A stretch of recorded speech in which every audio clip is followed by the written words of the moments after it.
Some tricks in FC24 can make you a better player. Here are some effective attacking tricks to take your game to the next level. I'm sure you haven't heard of any of these, so like the video and we start.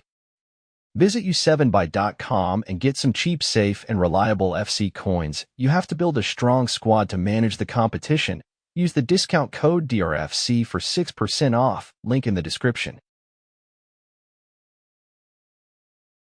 This type of first touch is so advanced and needs some time to master. It took me like 2 to 3 years of playing the game just to learn and start using it to break the opponent's defense even if he's good. But luck for you, don't worry because you're learning it by just watching this video. It's a direct first touch towards the opponent's goal. But this first touch is more advanced because it's so direct. And what surprises is that we use the pace, sprint to beat the opponent's defender and get in behind by force. You will understand later why it's by force. Consider these 3 aspects when receiving a direct paced first touch. 1 is space. This is so crucial among the 3. Controlling the ball is always towards the space. And here it's about using sprint because we want to get in behind the opponent's defense. Don't overcomplicate or overthink. If you control the ball while sprinting, make sure you take it towards the space. 2 is opposite direction. Try to always keep your eyes on the opponent's defender, that last defender. Whether he's selected or not, observe to which direction that defender is moving to, and then receive the ball in the opposite direction. Since you're using pace, it's very difficult for that defender to recover. Some players take long to switch to that last defender, but here the opponent is making it easy for you. Observe the AI defender movement. Take the ball to the opposite direction. AI defender moves slow and less reactive, so take advantage of that.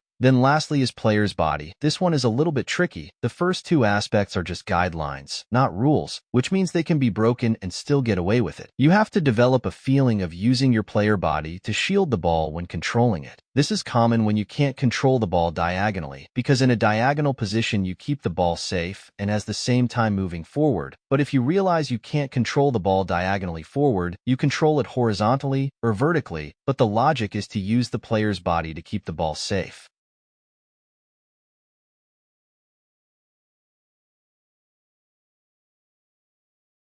When choosing formations in this game, a lot of players including me prefer the back 4 formations, having 2 center backs and 2 fullbacks, and this combination is very hard to break if you manage to keep it well organized. But that's on your side. What if the opponent is not good at keeping the back 4 defenders in positions? Punishing this mistake is a trick not a lot of players are aware of. So if you see that the opponent has dragged out 1 defender from the back 4, defending with 3 defenders, it's the moment you be direct and try to create something out of it. So how do we punish this mistake? Mainly I tend to use through passes. I send my players forward using the L1 trigger. We have a video about it, link in the description. So I use the through pass or direct hard pass to try and get in behind of this disorganized defense and take this advantage to score. When taking this through pass, make sure you take the advantage of this open space. What am meaning? To whatever defender is displaced, right fullback or left fullback, right center back or left center back, try to direct your pass towards that position. For example, here the opponent dragged out this defender, a left center back according to his formation lineup. I managed to pass to my winger. As now you're seeing the opponent is defending with 3 defenders, it's time to initiate a through pass setup. I send my striker forward using the L1 trigger. But before we continue, here is the thing. When that defender is dragged out of position, one of your AI players will make a run automatically towards that space, and sometimes in behind, so he will make himself available to be sent forward. In this example, Timo Werner runs towards this space on the left because the left center back is out of position, so I send him forward. I direct the pass through this position of left center back because there's space always. And as logically as that, I get in behind and score this beautiful goal. Watch this 3 clips.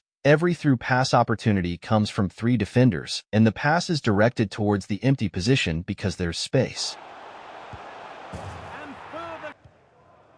Memphis Depay. It looks the right ball.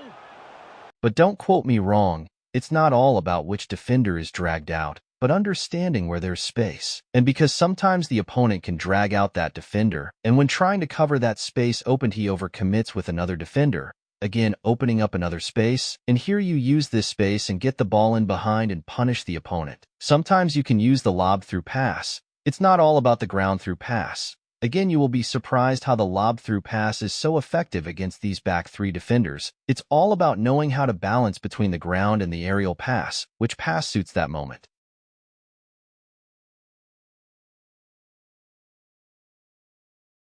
These tricks all are game changer. And the last one is fake change of option. This is somehow logical. In football, as the game, we have two options, space and pass, whereby when we play we tend to always take one of the two options. Playing good opponents, they can also see these options and close them, like cutting that passing lane. But this trick trains us to be steps ahead of the opponent. You see that option, for example, pass. Here you first pretend like you're dribbling away from that option. This is to drive the opponent's attention away from this option, then immediately turn back and pass to that player. This works well, and even against good opponents. You can be creative with it, like first taking your touch into space, just to convince the opponent you're no longer taking that expected option, then you immediately take it and surprise him. It can also be applied when dribbling. Seeing that space, and in your mind you know the opponent is good, he will see that coming. So you first pretend like you're not using that space by turning facing other options, drawing the opponent's attention away from this space. You immediately turn face that option and use any boosty trick to exploit it and surprise the opponent in that manner. Faking change of direction can be used almost everywhere on the pitch, but effectively and consistently use it when creating chances. It will take your unpredictable game to the next level. Don't always see that option and take it immediately. Some opponents are good. First pretend that you're ignoring it, then you immediately turn and use it. This works even against top players like pros. So make sure you try implementing it into your gameplay. We have many tricks in the game, but these are some of the game changer tricks in this game.